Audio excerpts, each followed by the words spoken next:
साहब, आप क्यों सोए बैठे हो? अब तो प्रत्यक्ष को प्रमाण की क्या आवश्यकता है?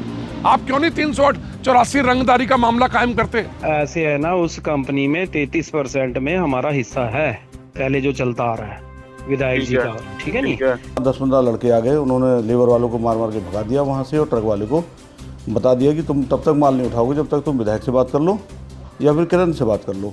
लेकिन नक्कार खाने में तूती की आवाज डंप हो गई। वो जांच राजनीतिक दबाव में भारतीय जनता पार्टी के पूर्व जिला उपाध्यक्ष जो इनके करीबी हैं, उनके द्वारा इस काम का खुलासा किया गया है। दूध का दूध, पानी का पानी हो गया है। किरणवीर को जानता हूँ, उसका नंबर मेरे पास था, मैंने उसको फ़ोन कर लिया तो उसने कहा जी ये तो विधायक जी का इसमें हिस्सा है, इसमें जो कोई काम करेगा मुझे 33% चाहिए। तो इतने में फिर मैंने उसको मिल के बात करी तो वो कह रहा 33% विधायक जी का दोगे तभी काम करोगे, वरना चाहे कभी कोई काम करेगा 33% देगा।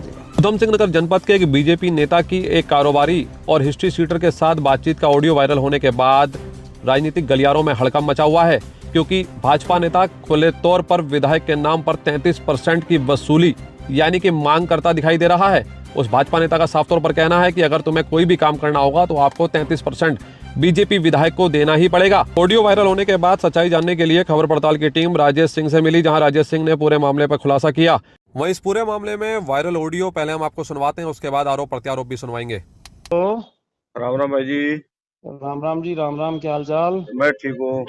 और सुनाओ भैया, वो मेरी कंपनी के बाहर कुछ आप लोगों के साथ कोई गया, तुम्हारे को ले गया है या जानकारी है या नहीं है तुम्हारे को? ऐसे है ना, उस कंपनी में 33% में हमारा हिस्सा है, पहले जो चलता आ रहा है विधायक जी का। ठीक है नी। ठीक है। हाँ, तो किससे उसी हम किससे है? मोहन के साथ। हाँ ठीक है नी। हाँ और अब ये पवन भी बीच में था पहले, तो अब ये हाँ पवन कह रहा है कि मैं पूरे का पूरा लेना है। हाँ। ठीक है नी। तो 33 पवन के हैं, 33 मोहन के हैं, 33 हमारे हैं। ठीक है नी। जो काम पहले चल रहा है हाँ आज से पहले, वो हमारा है। गुन्नू है जो देख रहा था। ठीक है हाँ नी, हाँ क्षितिज।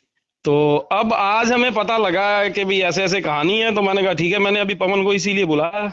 हाँ मैंने कहा पवन, हाँ भाई हमारा तो इतना जो चल रहा है हमारा तो है ही है, वो तो हाँ। रहेगा ही रहेगा, उसमें तो कोई किंतु परंतु है नहीं।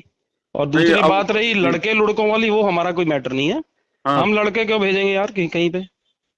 भाई लड़के हम क्यों यदि जाएंगे तो मैं खुद जाऊंगा, इसीलिए तो मैंने अभी फोन किया पवन को। हाँ वो कह रहा था तुम्हारे पास बैठा हूँ, मैंने हाँ। इसीलिए फोन किया, मैं मिल मुझे।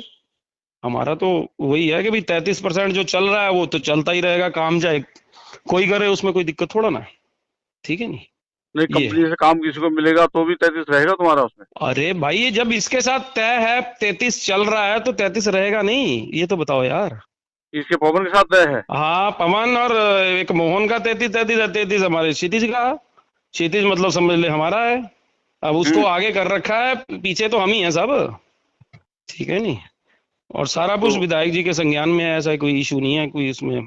ठीक है नी। ये है, तो इसीलिए मैं पवन को बुला रहा हूँ। तो कंपनी से आप किसी का अकेले हुआ किसका, या तुम्हारा ही अभी भी साथ में ही है?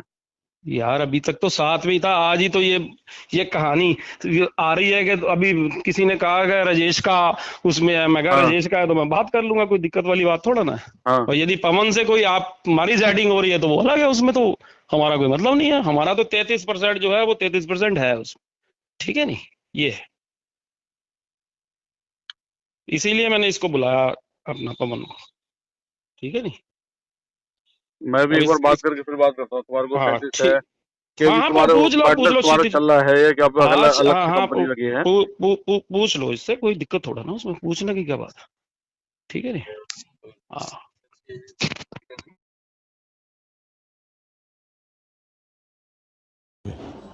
मेरा एक मित्र है पवन शर्मा, जिसका इंडिया फोर्ज सिडकुल स्थित कंपनी में कबाड़ का टेंडर हुआ। उसने मुझे थोक में विक्रय कर दिया कि जितना उठाओगे उतना मुझे पैसे वापस दे दोगे माल के बदले में। तो मैं सवेरे को मैंने अपने मित्र अपने सहयोगी के साथ ट्रक भेजा और लेबर भेजी, तो वहाँ 10-15 लड़के आ गए, उन्होंने लेबर वालों को मार मार के भगा दिया वहाँ से, और ट्रक वाले को बता दिया कि तुम तब तक माल नहीं उठाओगे जब तक तुम विधायक से बात कर लो या फिर किरण से बात कर लो। तो वहाँ से मेरे सहयोगी का फ़ोन आया, तो मैं किरणवीर को जानता हूँ, उसका नंबर मेरे पास था, मैंने उसको फ़ोन कर लिया तो उसने कहा जी ये तो विधायक जी का इसमें हिस्सा है, इसमें जो कोई काम करेगा मुझे 33% चाहिए। तो इतने में फिर मैंने उसको मिलके बात करी तो वो कह रहा 33% विधायक जी का दोगे तभी काम करोगे, वरना चाहे कभी कोई काम करेगा 33% देगा। तो मैंने फिर वो काम छोड़ दिया, क्योंकि इनके करने के हिसाब से तो मैं चोरी करता, चोरी करके इनको देता, तो 33% एक नंबर में तो मैं खुद नहीं कमा पाता था, तो इन्हें कैसे देता।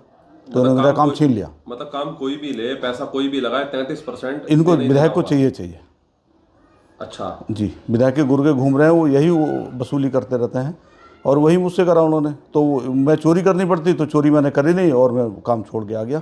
काम इन्होंने ले लिया अपने दोबारा से। तो क्या सिर्फ ये इसी कंपनी में हाल है और भी कंपनी? सारी कंपनियों में, कोई कंपनी ऐसी नहीं है जिसमें चोरी होती हो और ये इसमें विधायक का हिस्सा ना हो। और कोई भी चोरी करेगा या कोई काम लेगा तो विधायक को उसमें वसूली करनी पड़ेगी, देगा ही देगा। बिना विधायक को दिए काम नहीं कर सकता। वो GST भेजेगा, पुलिस भेजेगा और कुछ ना कुछ मशीनरी से कहीं ना कहीं नुकसान। पूरा सरकारी मशीनरी का दुरुपयोग करते हैं लोग। राजेश जी, इससे पहले भी इस तरह के हालात थे या ये अभी बने हैं?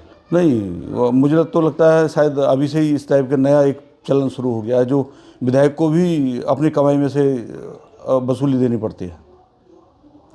देखिए, चुनावी समर में जब मैं कूदा था 2022 में, तो मैंने कहा था, यहाँ की जनता को आगाह किया था, उद्योगपतियों को, पूंजीपतियों को, यहाँ के रहनुमाओं को मैंने अवगत कराया था, ईस्ट इंडिया कंपनी आने वाली है जो लूटपाट मचाएगी। वास्तविक जनप्रतिनिधि का मतलब क्या है?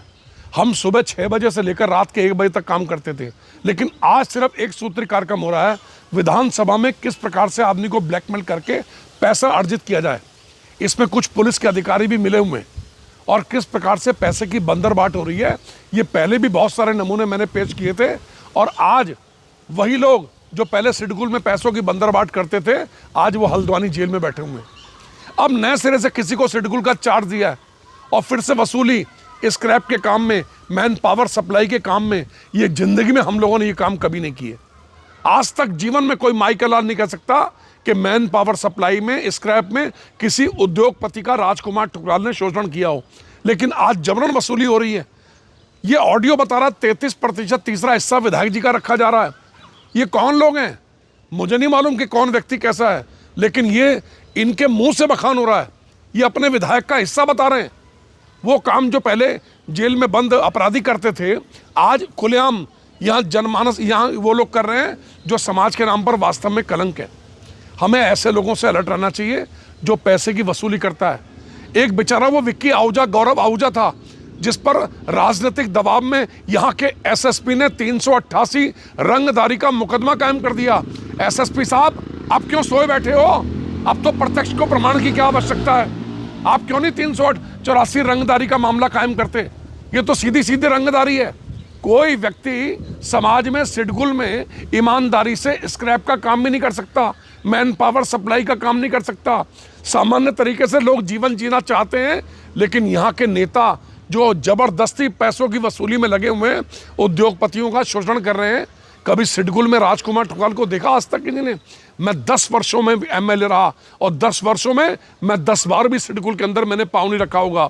ये मैन पावर और जो इसकी वसूली है, स्क्रैप के संबंध में वसूली, ये प्रथम दृष्टया पहले भी कई बार साबित हो चुका है। बंद पड़ी सिडकुल की बंद पड़ी इकाइयों में स्क्रैप की चोरी कौन करवा रहा था, इसका भी खुलासा हुआ। किस व्यक्ति ने लॉर्ड फैक्ट्री से 15 करोड़ रुपए की चोरी की, मैंने खुलासा किया। कौन व्यक्ति आपके मेडिकल कॉलेज से सरिया की चोरी करके ले गया, करोड़ों रुपए का सरिया काट के ले गया, और प्रशासन आंखें मूंदे बैठा हुआ है। चाहे वो मेडिकल प्रशासन हो, चाहे पुलिस प्रशासन हो, सब लोग धृतराष्ट्र की तरह आंखें बंद करके बैठे हुए हैं। उसकी जांच मुझे याद आ रहा है, उधम सिंह नगर की पुलिस पर विश्वास न करके वो जांच नैनीताल पुलिस को दी गई थी, लेकिन नक्कार खाने में तूती की आवाज, डंप हो गई वो जांच राजनीतिक दबाव में। किन लोगों ने स्क्रैप की चोरी की, कौन सरिया काट के ले गया, और आज इन्हीं के लोगों के द्वारा खुलासा किया गया 33% विधायक के नाम पर यह अवैध वसूली। अब तो आंखें खोल लो, अब तो पुलिस क्यों आंखें मूंदने का रवैया अपनाए हुए? मैं तो यहाँ के